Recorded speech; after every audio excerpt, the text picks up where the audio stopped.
చిన్న పాపకి పుట్టగానే ఒక మ్యాజిక్ పవర్ ఉంటుంది. దాంతో ఈ అమ్మ, నాన్నతో తను మాట్లాడగలుగుతుంది. తన అమ్మ, నాన్న ఇద్దరూ కలిపి ఒక పెయింటింగ్‌ని అమ్మాలనుకుంటారు. అది కేవలం రూ. 1000 మాత్రమే ఇస్తానని షాప్ ఆయన అంటూ ఉంటాడు. ఆ రూ. 1000 అయినా సరే పాపకి పాలు పెట్టడానికి ఉపయోగపడుతుంది కదా అని చెప్పి అమ్మేద్దాం అనుకుంటారు.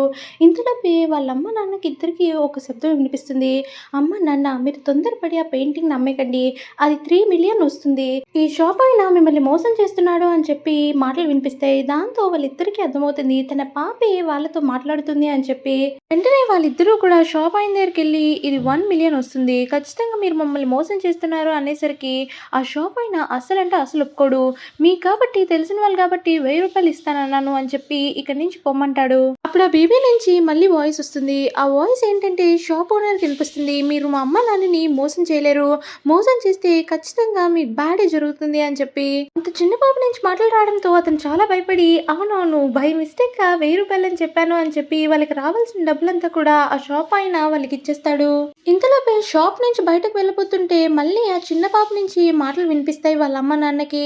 అమ్మ నాన్న అక్కడున్న చిన్న గిన్నె తీసుకోండి. అది కొంటే ఖచ్చితంగా అది ఫ్యూచర్‌లో 5,000,000 అవుతుంది అని చెప్పి. వాళ్ళు ఎప్పుడైతే ఆ గిన్నెని తీసుకుంటారో ఆ షాప్ ఆయనకి బాగా అర్థమవుతుంది. ఆ పాపే వీళ్ళకి ఆ గిన్నెని తీసుకోమని చెప్పుంటుంది అని చెప్పి. వెంటనే ఆ గిన్నెని శుభ్రంగా క్లీన్ చేసేసి ఈ గిన్నె చాలా కాస్ట్లీ అండి అని చెప్పి వాళ్ళకి అమ్మేద్దాం అనుకుంటాడు.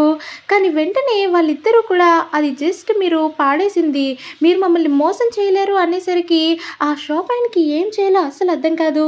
వెంటనే ఆయన నేను మీ పాపకి ఫ్రీగా ఇద్దాం అనుకుంటున్నాను, ఇది చాలా కాస్ట్లీ అని చెప్పి ఫ్రీగా ఇచ్చేస్తాడు. వాళ్ళ పాపకి శక్తులు ఉన్నాయని చెప్పి వీళ్ళిద్దరూ చాలా సంతోషపడతారు. సబ్స్క్రైబ్.